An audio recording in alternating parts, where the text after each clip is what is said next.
ವಿಶೇಷ ಪ್ರಾಯೋಜಿತ ಸರಣಿ ನಿಸರ್ಗ ಜ್ಞಾನಾಮೃತ. ಮಾನವತ್ವದಿಂದ ದೈವತ್ವದ ಕಡೆಗೆ ಸಾಗುವ ಪಥದರ್ಶನ.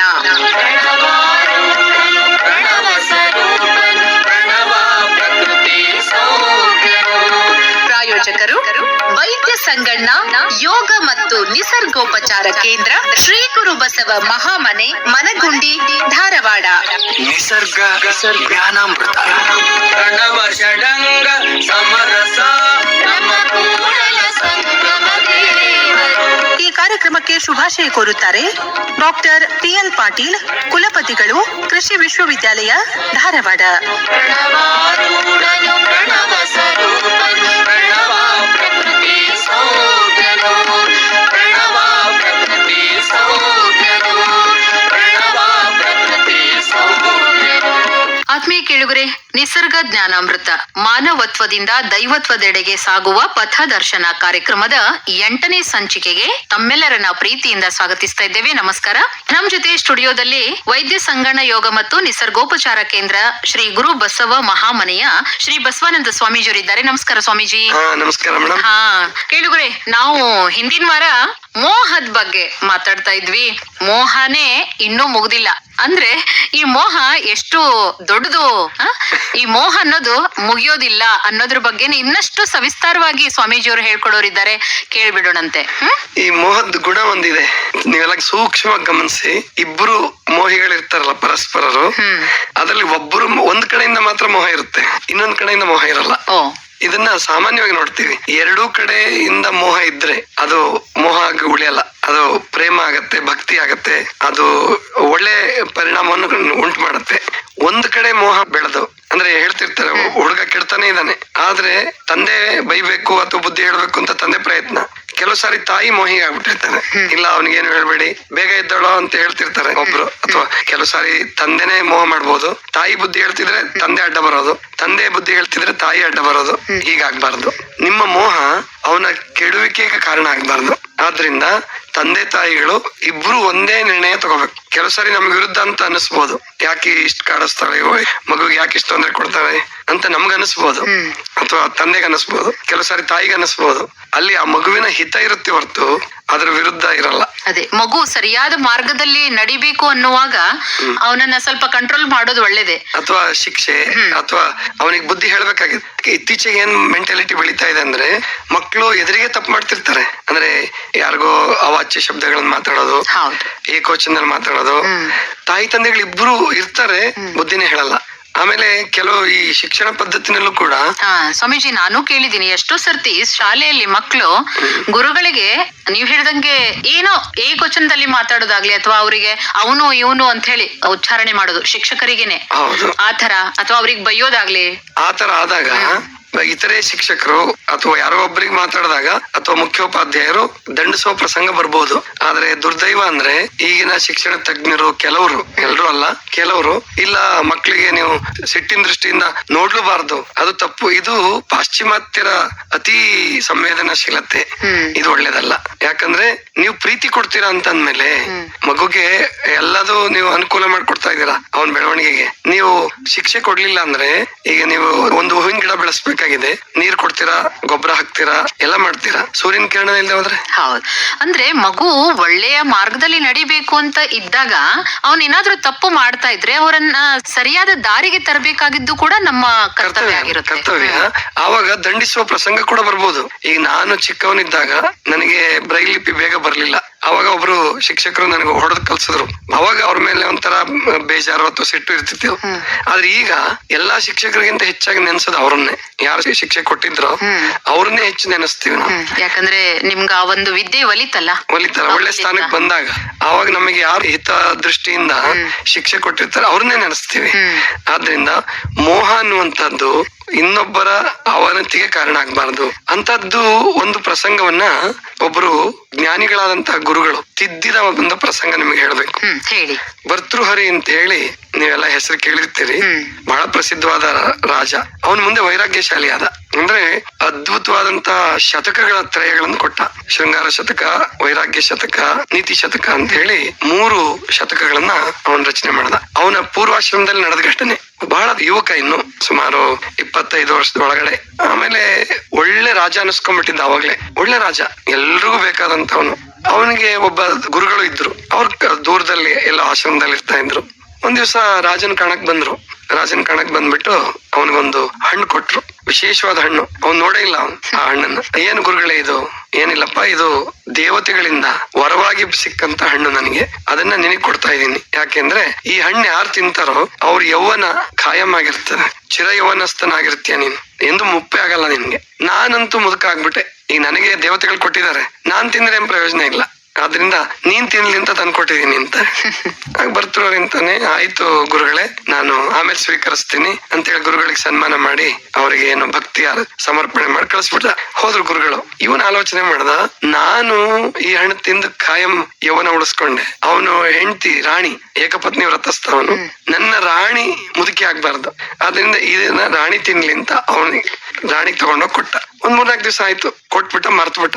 ಆಮೇಲೆ ಬಂದು ದರ್ಬಾರ್ದಲ್ಲಿ ಕೂತಿದ್ದ. 4 ದಿವಸ ಆಗಿದೆ, ದರ್ಬಾರಲ್ಲಿ ಕೂತಿದ್ದಾನೆ. ಸೇವಕ ಬಂದು, ಹಿಂಗೆ ಒಬ್ರು ಆ ಊರಿನ ಒಬ್ಬ ವರಾಂಗನೆ ನಿಮ್ಮನ್ನ ಕಾಣೋದಕ್ಕೋಸ್ಕರ ಬರ್ತಾ ಇದ್ದಾರೆ. ಹೌದಾ, ಸರಿ ಕಳಿಸು. ಆಕೆ ಬಂದು ಒಂದು ಬೆಳ್ಳಿ ತಟ್ಟೆ, ರೇಷ್ಮೆ ಬಟ್ಟೆ ಮುಚ್ಚಿದಂತದನ್ನ ರಾಜನ್ ಪಾದ ಕೆಳಗಿಟ್ಟು, ಇದನ್ನ ತಾವು ಸ್ವೀಕರಿಸ್ಬೇಕು. ಏನ್ ತಂದಿದ್ದೀರಿ? ಇದು ಒಂದು ಹಣ್ಣು, ವಿಶೇಷವಾದ ಹಣ್ಣು, ನನಗ್ ಬಂದಿದೆ ಇದು. ಇದನ್ ತಿಂದವರು ಚಿರಯೌವನರಾಗ್ತಾರಂತೆ. ನಾನ್ ತಿಂದ್ರೆ, ನಾನ್ ಚಿರಯೌವನಸ್ಥಳಾದ್ರೆ ಅನೇಕ ಜನ ಹಾಳಾಗ್ತಾರೆ. ನೀವು ನಮ್ಮೆಲ್ರಿಗೂ ತಂದೆ ಸಮಾನ, ರಾಜ್ಯವನ್ನ ಕಾಪಾಡೋರು, ಎಲ್ಲರಿಗೂ ತಂದೆ ಸ್ಥಾನದಲ್ಲಿ ಇದ್ದೀರಾ. ಆದ್ರಿಂದ ನೀವು ಆರೋಗ್ಯವಾಗಿರ್ಬೇಕು, ನೀವು ಚಿರಯೌವನಸ್ಥರಾಗಿರ್ಬೇಕು. ಆದ್ರಿಂದ ಈ ಹಣ್ಣನ್ನು ಸ್ವೀಕರಿಸಿ. ಸರಿ ಆಯ್ತು. ಅವನಿಗೆ ತೆಗೆದು ನೋಡ್ದ ಅದೇ ಹಣ್ಣು. ಆವಾಗ ಆಯ್ತು, ನೀವು ಹೋಗ್ಬೋದು ಅಂತ ಅವ್ರಿಗೆ ಏನು ಬಹುಮಾನ ಕೊಟ್ಟು ಕಳಿಸ್ದ. ಚಿಂತೆ ಮಾಡಕ್ ಶುರು ಮಾಡ್ದ. ಏನಿದು? ಇವನ್ ಹೆಂಡತಿಗೆ ತಗೊಂಡೋಗ್ ಕೊಟ್ಟಿದ್ದ. ಹೆಂಡತಿ ತನ್ನ ಮೋಹಸ್ತನಿಗೊಮ್ಮೆ ಕೊಟ್ಬಿಟ್ಟಿದ್ಲು. ಅವನು ಮಾವುತ. ಅವನು ಆ ಹಣ್ಣು ತಿನ್ಲಿಲ್ಲ, ಅವನು ವೇಶ್ಯೆಗೆ ತಗೊಂಡೋಗ್ ಕೊಟ್ಬಿಟ್ಟಿದ್ದಾನೆ. ಆ ವೇಶ್ಯೆಗಾದ್ರೂ ಕೂಡ ಅವನ ಮೇಲೆ ಮೋಹ ಅಲ್ಲ, ರಾಜನ್ ಮೇಲೆ ಭಕ್ತಿ. ರಾಜ ಉಳಿಲಿ, ರಾಜ ಚೆನ್ನಾಗಿರ್ಲಿ. ರಾಜ ಉಳಿದ್ರೆ ರಾಜ್ಯ ಉಳಿತು. ರಾಜ್ಯ ಉಳಿಯುತ್ತೆ. ಎಲ್ಲರಿಗೂ ಅವನು ಸಂರಕ್ಷಣೆ ಮಾಡ್ತಾನೆ. ಅಂದ್ರೆ ಮೋಹದ ಒಂದು ಗುಣ ಏನಿದೆ ಅಂದ್ರೆ, ನಾವ್ ಯಾರನ್ನ ಮೋಹಿಸ್ತಿರ್ತೀವೋ ಅವ್ರು ನಮ್ಮನ್ನ ಮೋಹಿಸ್ತಾರ ಗ್ಯಾರಂಟಿ ಇಲ್ಲ. ಅವ್ರು ಇನ್ನೊಬ್ಬರನ್ನ ಮೋಹಿಸ್ತಿರ್ತಾರೆ, ಇನ್ನೊಬ್ಬರನ್ನ ಮೋಹಿಸ್ತಿರ್ತಾರೆ. ಇದು ಏನ ಸಾಗುತ್ತಲ್ಲ, ಯಾಕೆ ಹೀಗೆ? ಆವಾಗ ಇವನು ತುಂಬಾ ದುಃಖಿತನಾಗಿ, ನನಗೆ ಧಿಕ್ಕಾರವಿರಲಿ, ಕಾಮನಿಗೆ ಧಿಕ್ಕಾರವಿರಲಿ, ಅವಳಿಗೆ ಧಿಕ್ಕಾರವಿರಲಿ, ಅವನಿಗೆ ಧಿಕ್ಕಾರವಿರಲಿ ಅಂತ ನೋವು ಪಡ್ತಿರ್ತಾನೆ. ಆವಾಗ ಗುರುಗಳು ಬರ್ತಾರೆ. ಗುರುಗಳು ಬಂದು, ಏನಪ್ಪಾ ಹಣ್ಣು ತಿಂದ್ಯಾ? ತಿಂದಿಲ್ಲ ಅಂದ್ರೆ ಗುರುಗಳು ತಿದ್ದೋ ರೀತಿ ಹಿಂಗಿತ್ತು. ನಿನ್ ಹೆಂಡತಿ ಸರಿ ಇಲ್ಲ ಅಂತ ಹೇಳಿಲ್ಲ ಅವರು. ಹೇಳಿದ್ರೆ ಗುರುಗಳನ್ನೇ ಅವನು ಬಿಟ್ಬಿಡ್ತಿದ್ದ, ಅಥವಾ ಅವ್ರ ಮೇಲೆ ಸಿಟ್ ಮಾಡ್ತಿದ್ದ, ಅವ್ರ ಶಿರಶ್ಛೇದನ ಮಾಡಿಸ್ತಿದ್ದ, ಏನೋ ಗೊತ್ತಿಲ್ಲ. ಅಂದ್ರೆ ಅಷ್ಟು ಮೋಹಿ ಆಗಿದ್ದ. ಆದ್ರೆ ಈ ಹಣ್ಣನ್ನ ದೇವತೆಗಳು ಕೊಟ್ರು ಅಂತ ಹೇಳಿದಾಗ ಅವನಿಗೆ ಸತ್ಯ ಗೊತ್ತಾಯ್ತು. ಅವಾಗ ಹೇಳಿದ್ರು, ಈ ಹಣ್ಣು ದೇವತೆಗಳು ಕೊಟ್ಟಿದ್ದಲ್ಲಪ್ಪ, ನಿನ್ನ ಉದ್ಯಾನವನದಾಗೆ ಇದೆ, ಬಾಯಲ್ಲಿ ತೋರಿಸ್ತೀನಿ ಮುಂದೆ. ಹಾಗಾದ್ರೆ ಏನ್ ಮಾಡ್ಬೇಕು ಗುರುಗಳೇ ನಾನು? ಬಾ, ನಿಂದ ಇಲ್ಲಲ್ಲ ಇರೋದು, ನೀನ್ ಇನ್ನೂ ದೊಡ್ಡ ಋಷಿ ಆಗ್ತೀಯ ಅಂತ ಹೇಳಿ ಕರ್ಕೊಂಡೋಗಿ ಅವನನ್ನ ಋಷಿಯನ್ನಾಗಿ ಮಾಡಿದ್ರು. ಅವನು 3 ಶತಕಗಳು, ಅಂದ್ರೆ ಸಂಸ್ಕೃತದಲ್ಲಿ ಸೂರ್ಯಚಂದ್ರ ಇರೋ ತನಕ ಉಳಿತಕ್ಕಂತಹ 3 ಅದ್ಭುತ ಶತಕಗಳನ್ನ ಬರ್ದ. ಅಂದ್ರೆ ಪದ್ಯಗಳವು ಆ ನೀತಿ, ವೈರಾಗ್ಯ, ಶೃಂಗಾರದ ಬಗ್ಗೆ ಇಷ್ಟು ಅದ್ಭುತವಾಗಿ ಹೇಳ್ತಾನೆ ಅಂತಂದ್ರೆ ಅದು ಸಂಸ್ಕೃತ ಸಾಹಿತ್ಯದಲ್ಲಿ ಗುರುತಿಸಲ್ಪಡುತ್ತೆ.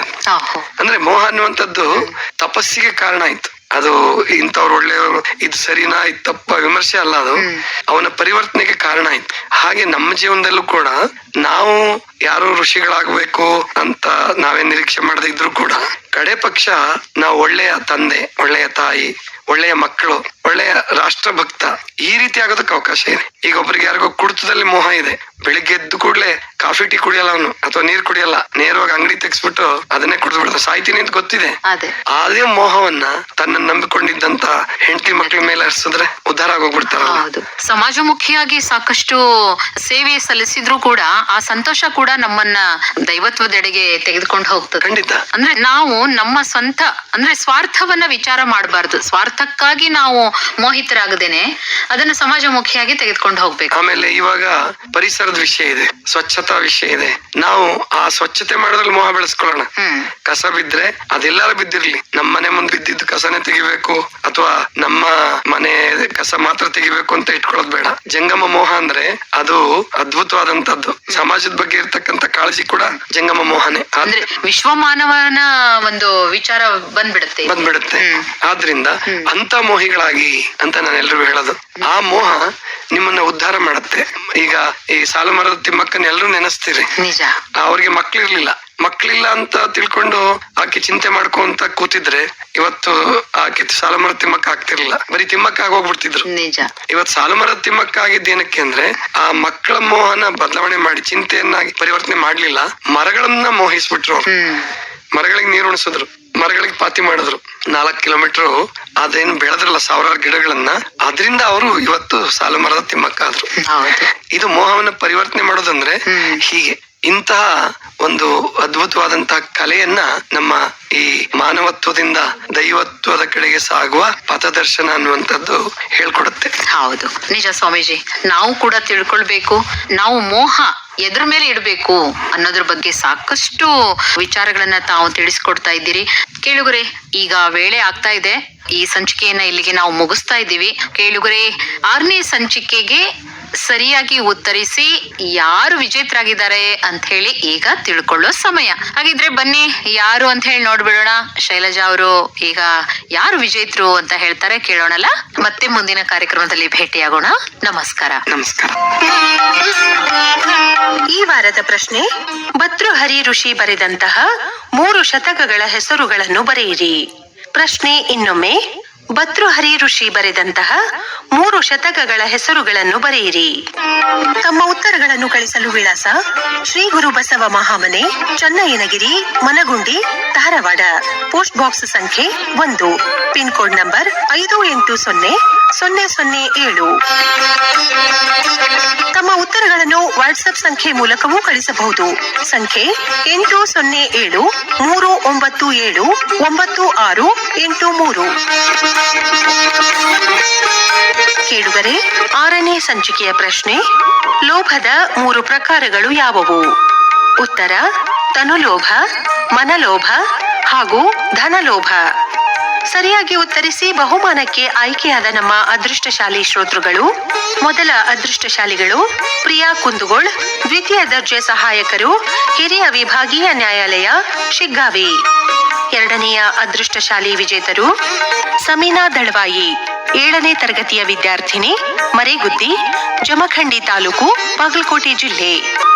ಇನ್ನೋರ್ವ ಅದೃಷ್ಟಶಾಲಿ ಕೇಳುಗರು ಮಹೇಶ್ ವಿಭೂತಿ, ಕಾಳಿದಾಸ ನಗರ, ಹರಿಹರ.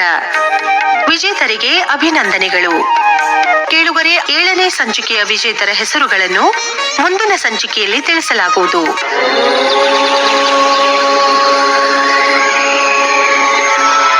ಇದುವರೆಗೆ ಶ್ರೀ ಗುರು ಬಸವ ಮಹಾಮನೆ ನಿಸರ್ಗ ಜ್ಞಾನಾಮೃತ, ಮಾನವತ್ವದಿಂದ ದೈವತ್ವದ ಕಡೆಗೆ ಸಾಗುವ ಪಥದರ್ಶನ ವಿಶೇಷ ಪ್ರಾಯೋಜಿತ ಸರಣಿ ಕಾರ್ಯಕ್ರಮ ಪ್ರಸಾರವಾಯಿತು. ಭಾಗವಹಿಸಿದ ತಜ್ಞರು ಶ್ರೀ ಬಸವಾನಂದ ಸ್ವಾಮಿಗಳು, ಶ್ರೀ ಗುರು ಬಸವ ಮಹಾಮನೆ, ಮನಗುಂಡಿ, ಧಾರವಾಡ. ಈ ಕಾರ್ಯಕ್ರಮಕ್ಕೆ ಶುಭಾಶಯ ಕೋರುತ್ತಾರೆ ಡಾಕ್ಟರ್ PL ಪಾಟೀಲ್, ಕುಲಪತಿಗಳು, ಕೃಷಿ ವಿಶ್ವವಿದ್ಯಾಲಯ, ಧಾರವಾಡ. ನಿರೂಪಣೆ ಜಿ ಸುರೇಖಾ ಸುರೇಶ್. ಸಂಯೋಜನೆ ಸೋಮಶೇಖರ್ ರೂಳಿ. ನಿರ್ಮಾಣ ನೆರವು ಶೈಲಜಾ ರಾಜ್ಕುಮಾರ್. ನಿರ್ಮಾಣ ಶರಣಬಸವ ಚೋಳೀನ್. ಪ್ರಣವ ಷಡಂಗ ಸಮರಸ ನಮ್ಮ ಕೂಡಲ ಸಂಗಮ ದೇವರು. ಶ್ರೀ ಗುರು ಬಸವ ಮಹಾಮನೆ ನಿಸರ್ಗ ಜ್ಞಾನಾಮೃತ. ಈ ಕಾರ್ಯಕ್ರಮದ ಪ್ರಾಯೋಜಕರು ವೈದ್ಯ ಸಂಗಣ್ಣ ಯೋಗ ಮತ್ತು ನಿಸರ್ಗೋಪಚಾರ ಕೇಂದ್ರ, ಶ್ರೀ ಗುರು ಬಸವ ಮಹಾಮನೆ, ಮನಗುಂಡಿ, ಧಾರವಾಡ. ಒತ್ತಡದ ಜೀವನ, ಕಲಬೆರಕೆ ಆಹಾರ, ವ್ಯಾಯಾಮ ರಹಿತ ಬದುಕು, ವೈಜ್ಞಾನಿಕ ಸಾಧನಗಳ ದುರ್ಬಳಕೆ, ಇವುಗಳಿಂದ ಉಂಟಾದ ಬೊಜ್ಜು, ಮೂಲವ್ಯಾಧಿ, ಅಪೆಂಡಿಕ್ಸ್, ಟಾನ್ಸಿಲೈಟಿಸ್, ಮಧುಮೇಹ, ರಕ್ತದೊತ್ತಡ, ಹೃದ್ರೋಗ, ಮೂತ್ರಕೋಶ, ಪಿತ್ತಕೋಶದಲ್ಲಿ ಕಲ್ಲು, ಮೈಗ್ರೇನ್, ಚರ್ಮ ರೋಗ, ಕ್ಯಾನ್ಸರ್, ಸೋರಿಯಾಸಿಸ್ ಮುಂತಾದ ರೋಗಗಳನ್ನು ಯಾವುದೇ ಮದ್ದುಗಳಿಲ್ಲದೆ ಯೋಗ ಮತ್ತು ನಿಸರ್ಗೋಪಚಾರದಿಂದ ವಾಸಿ ಮಾಡಿಕೊಳ್ಳಲು ಸಂಪರ್ಕಿಸಿ 9448100282 ಮತ್ತು 8073979683. ಹೆಚ್ಚಿನ ಜ್ಞಾನಕ್ಕಾಗಿ ಮನಗುಂಡಿ ಆರೋಗ್ಯಶ್ರೀ ಯೂಟ್ಯೂಬ್ ಚಾನಲ್ಗೆ ಭೇಟಿ ಕೊಡಿ. ಧಾರವಾಡ ಕೇಂದ್ರದಲ್ಲಿ ಸಿದ್ಧಪಡಿಸಲಾದ ಈ ಕಾರ್ಯಕ್ರಮ ಕಲಬುರಗಿ ಕೇಂದ್ರದಿಂದಲೂ ಪ್ರಸಾರವಾಯಿತು.